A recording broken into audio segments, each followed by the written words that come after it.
So I've been flying a lot this year. I don't necessarily know why. Uh, I went on a Europe trip at the beginning of the year, or I got back at the beginning. I went like over New Year's. And then I flew to Chicago to see a friend. Went to visit my family a couple times in Mexico. So I've been flying a lot. And when you fly a lot, it becomes quite mundane.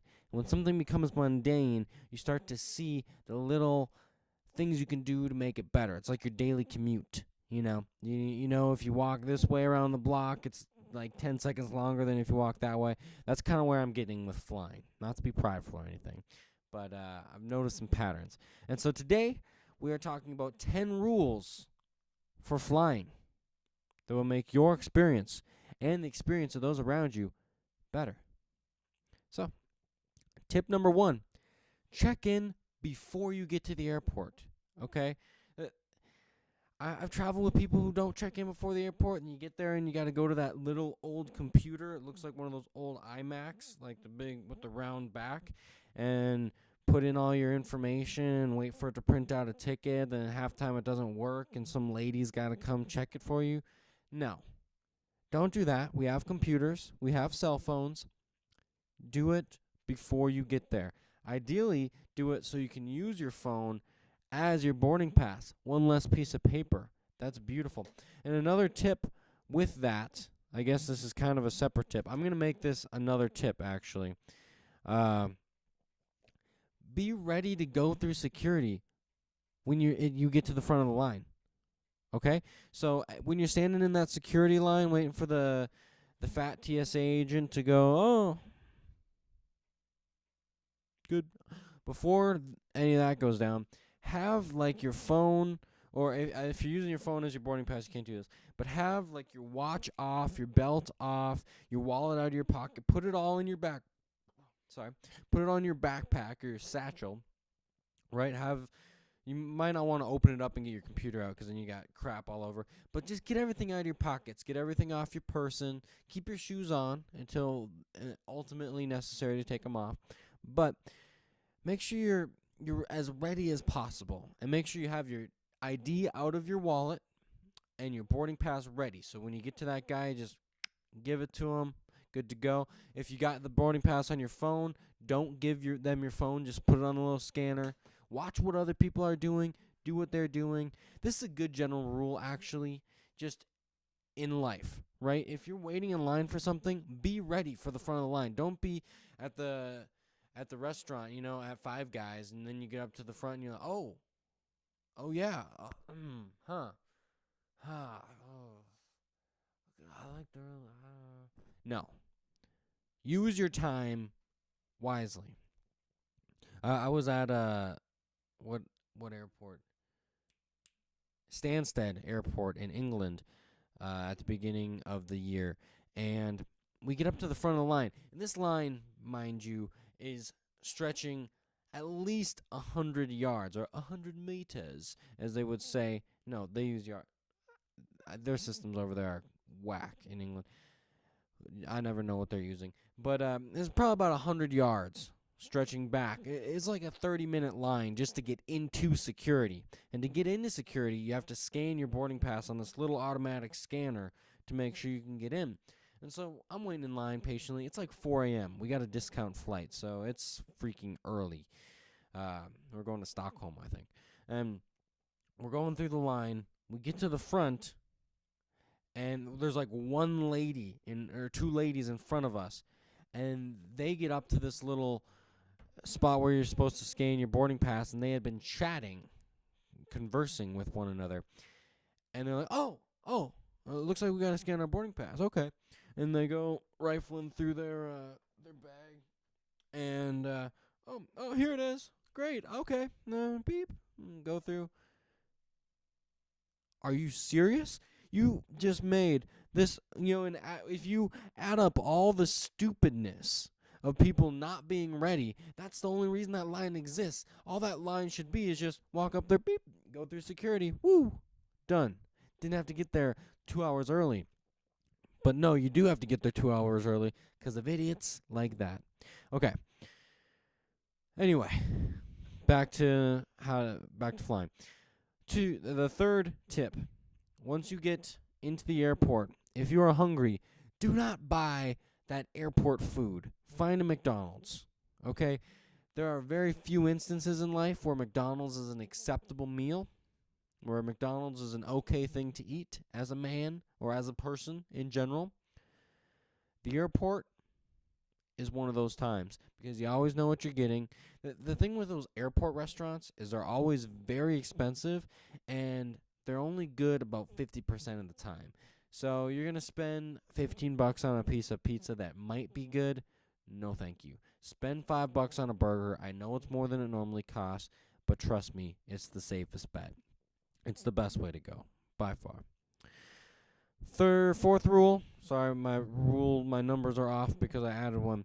Fourth rule, dress nicely, okay? These people who wear their pajamas to the airport, oh, it's a long flight. Come on. Pack something comfy maybe in your carry-on, so if you're really getting sleepy on the plane, you can switch out of it. That's another thing. Bring sleeping stuff if you're going on overnight. Bring sleeping pills because it's always better to sleep on a plane. Anyways, dress nice for your flight. No PJs, no neck pillow going on. If you want to put that on the plane, fine. But dress respectably. And the nice thing about dressing nice is that if there's like one of those clubs, one of those members-only clubs, a lot of times those have guests. Like, if you can go in the club, you can bring a guest. So what you can do if you're dressed nice enough, you can kind of stand outside one of those clubs. If you see a nice old guy going in there, be like, excuse me, sir, could I be your guest? And if you're dressed nice, good chance he'll let you go with him, and you get to have free drinks and food and high-speed internet while you wait for your plane. So, number 4, dress nice. Number 5, wait to board the plane. All right? I don't know what kind of scam these airlines are pulling off. I don't know if they're doing it because it's just a funny joke, they think, or if they're getting some benefit out of it. I don't see how they would be. But this whole pre-boarding thing is the most hilarious scam I've ever seen. I think you should pay extra to get on the plane last, because who wants to sit on that plane for any longer than they have to? We're going to be in this tube for at least 3 hours up in the sky. I don't need to sit on it while it's on the ground. What's that about? It's not like an enjoyable environment. It's just a crammed seat in dry air. No, thank you. I'll sit out here where I can charge my phone, fill up my water bottle. Also bring a water bottle on planes. I know they give you drinks and water. Just have a water bottle. It's never enough. So don't get on that plane early. Even if they try to make it seem like a perk, it's not a perk. It's a ripoff. It's a scam. All right? Rule number 6, sit on the aisle. This is common knowledge, okay? Sit on the aisle. I don't have to go any further. If at all possible, sit by the aisle. Number 7, when you're walking onto the plane, okay, and you look, okay, I'm seat number 24, stick your bag, if there's a spot, and you'll know if there's a spot because you're getting on last, like I told you to. If you're seat number 35, stick your bag over seat number 15. And this will come in later. I'll tell you why. But it's good to make sure your bag is a ways in front of you, not directly over you. And this will come in handy in the future, which is right now. Rule number 8, move up in the plane if there's open seats.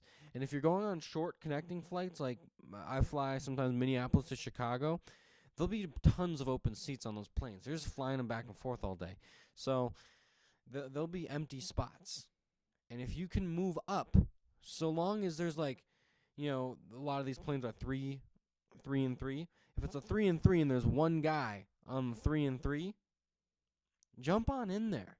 You sit on the aisle, he sits on the window, you got the middle seat buffer, everyone's more comfortable. Then the seat that you left behind is more happy because now they got a buffer.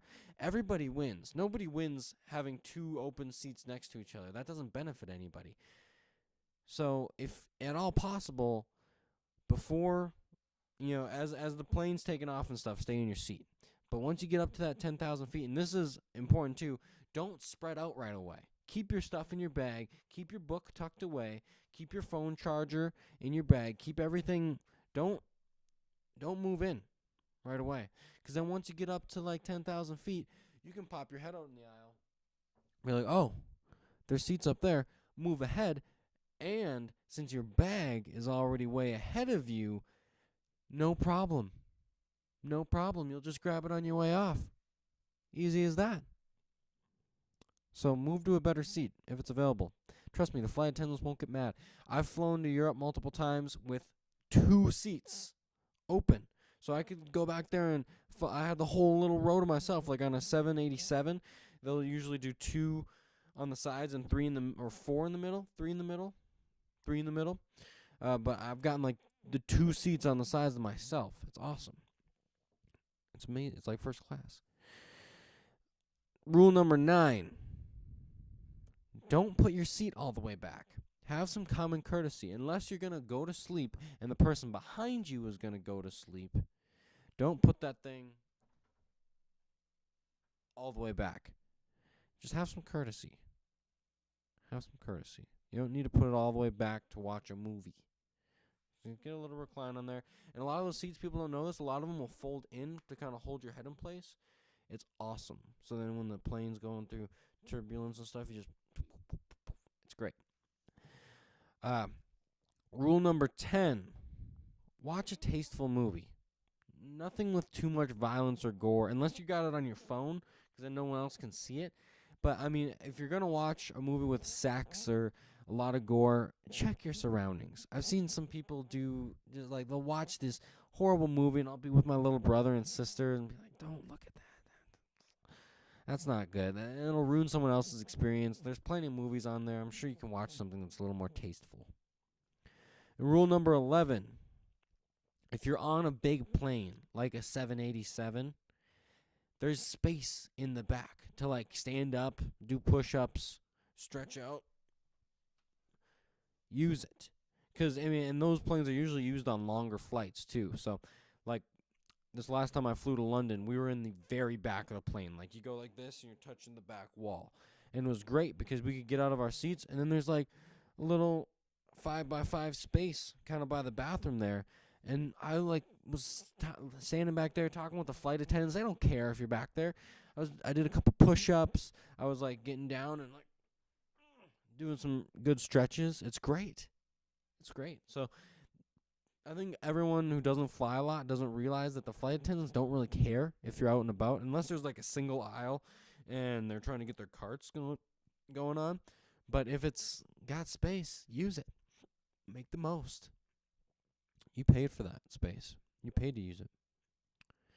So those are my was 10, now 11 tips on how to fly. Follow these, and your air traveling experiences will go much smoother. Have a great day, and have a great flight next time you fly. Take care.